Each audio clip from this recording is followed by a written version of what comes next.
دوستو السلام علیکم۔ میں آپ کا دوست غلام مصطفیٰ منگلو۔ آج 4 اپریل کا دن ہے۔ یہ دن شہید ذوالفقار علی بھٹو کی شہادت کا دن ہے۔ اس حوالے سے میں آپ سے چند باتیں کرنا چاہتا ہوں۔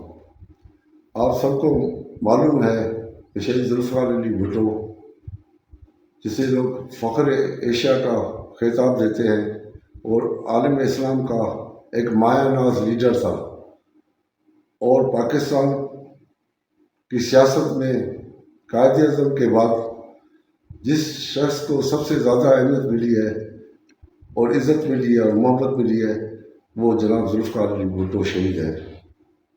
آج ان کی شہادت کا دن ہے، اور یہ دن پاکستان کے تمام لوگوں کے لیے ایک خاص اہمیت رکھتا ہے۔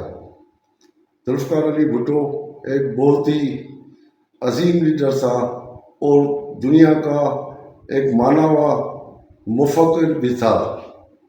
اسے خارجہ امور پر اور انٹرنیشنل پالیٹکس پر اور پاکستان کی سیاست کے اوپر جو عبور تھا، وہ شاید ہی کسی لیڈر کے حصے میں آیا ہو۔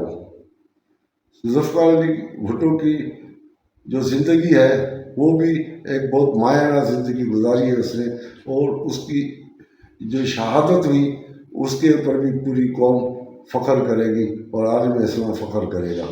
بلا شبہ پاکستان کا یہ سپوت دنیا کا مانا ہوا لیڈر تھا، لیکن ذوالفقار علی بھٹو نے جو قربانیاں دی، آج میں اس حوالے سے ایک بات آپ کے ساتھ شیئر کرنا چاہتا ہوں۔ وہ پاکستان کے لیے دی تھی، اور پاکستان کے غریب عوام کے لیے انہوں نے اسٹرگل کی، اپنا جان بھی قربان پیش کی اور اپنے خاندان کی بھی قربانی دی۔ محترمہ شہید بینظیر بھٹو صاحبہ نے بھی قربانی دی، اور لاکھ تعداد اور ہزاروں کے حساب سے ان کے ورکروں نے بھی پاکستان اور اسلام کے لیے قربانیاں دی۔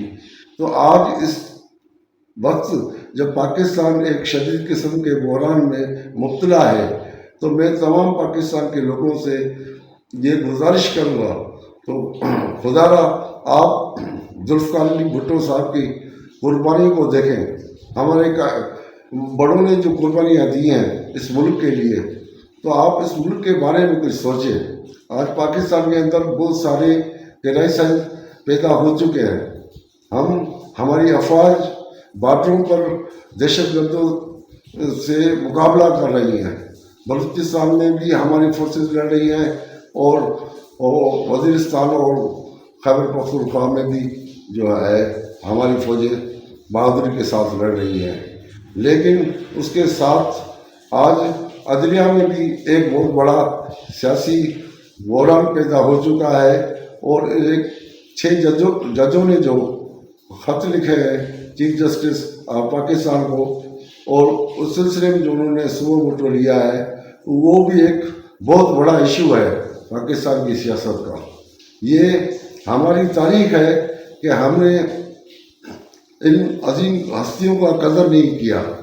یہ وہ لوگ تھے جن کو ہم نے گوا دیا، اس کے بعد پھر پاکستان سنبھل نہیں سکا۔ اگر ہم اس ٹائم اپنی ذمہ داری کو سنبھالتے، ڈے 1 سے لے کے جب سے یہ ملک بنا ہے، اس میں ہم سے بہت ساری غلطیاں ہوئی ہیں۔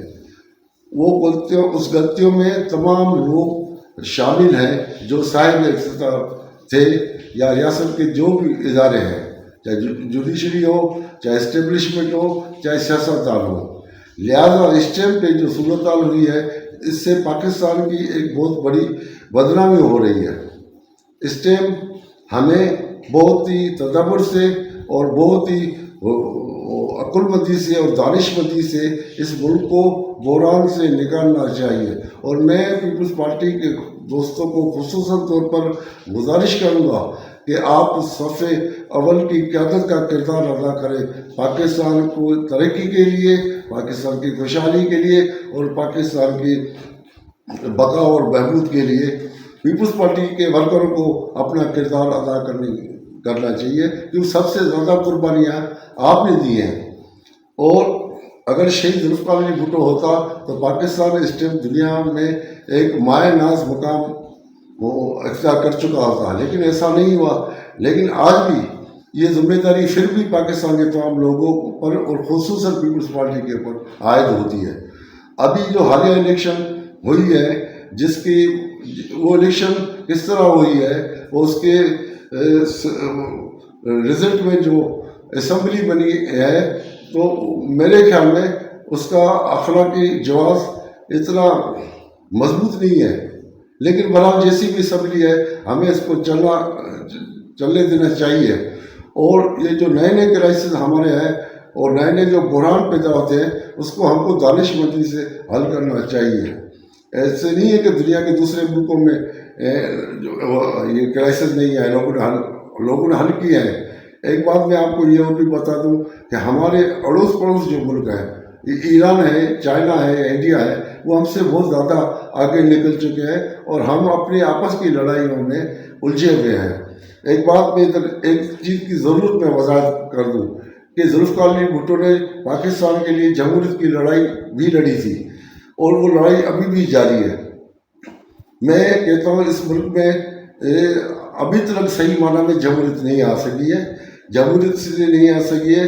بظاہر تو ہم کو لگتا ہے کہ بھائی گورنمنٹ ہے، اسے ہم ڈیموکریسی نہیں کرتے ہیں، اسے ہم اولیگارکی کا سسٹم کہتے ہیں، فارم آف اولیگارکی۔ یہ وہ سسٹم ہے حکومت کا جس میں رؤسا اور سرمایہ دار، ہائی کلاس کے بزنس مین، دولت مند افراد اور بیوروکریٹ بڑے کلاس کے وہ حکومت کرتے ہیں، یعنی کہ 1% لوگوں کی حکومت، باقی 99% عوام ہے، یہ ان کی حکومت نہیں ہے۔ آپ دیکھتے ہیں، آپ کو یہ ہمیں سن کے بہت بڑا افسوس ہوتا ہے کہ پاکستان کے ہزاروں کی تعداد میں جو 20 گریڈ سے اوپر آفیسر ہیں وہ ڈیول نیشنلٹی رکھتے ہیں، اور سرمایہ دار بھی جو ہے وہ ڈیول نیشنلٹی رکھتے ہیں، اور سیاستدان بھی ڈیول نیشنلٹی رکھتے ہیں۔ تو جب ہماری یہ اپر کلاس ڈیول نیشنلٹی رکھے گی تو وہ پاکستان کے عوام کے فائدے کے لیے کون سی پالیسیاں بنائے گی؟ میں کہتا ہوں کہ ایک ایسی جمہوریت جو حقیقی جمہوریت تو پاکستان میں آنا چاہیے، اور پاکستان میں ایک اسلامی جمہوریت جس کو ہم کہتے ہیں، اور اسلامی جو ہے نظریات کے اوپر مبنی ہو، کیونکہ پیپلز پارٹی ذوالفقار علی بھٹو نے جو اپنے مینیفیسٹو کیا تھا اس کا پہلا نقطہ اسلام ہمارا دین ہے، یعنی سب سے پہلا نقطہ یہ تھا کہ اسلام ہمارا دین ہے، تو اسلام سے ہٹ کر تو ہم سوچ بھی نہیں سکتے۔ اور جو قانون ہم نے بنایا 73 کا آئین ذوالفقار علی بھٹو صاحب نے پیپلز پارٹی نے، اس میں لکھا ہے ساورنٹی بلانگ ٹو المائٹی اللہ، تو اللہ اور اس کے پیغمبر کے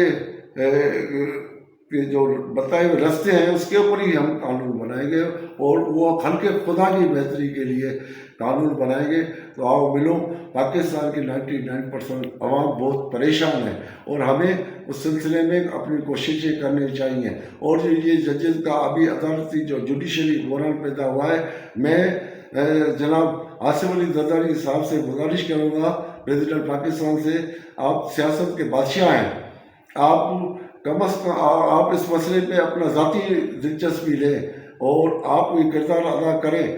سید آصف منیر صاحب کو بھی عرض کروں گا اور DGI کو بھی عرض کروں گا کہ آپ برائے مہربانی اپنی ذاتی کوششوں سے اپنی انسٹیٹیوشن ادارتی جو ہے جو اختیارات استعمال کریں، اپنے ادارے کی خود انکوائری کریں اور ادھر انصاف دلائیں۔ اگر اس باتوں میں کوئی صداقت ہے تو آپ اپنا رول ادا کریں، اور میں عدلیہ سے بھی جوڈیشری سے گزارش کروں گا کہ خدا نہ پاکستان کو کسی پیچیدہ بحران میں آپ مبتلا نہ کریں، اور پاکستان کی ترقی کے لیے آؤ سب مل کے کام کرتے ہیں۔ پاکستان زندہ باد، اسلام زندہ باد۔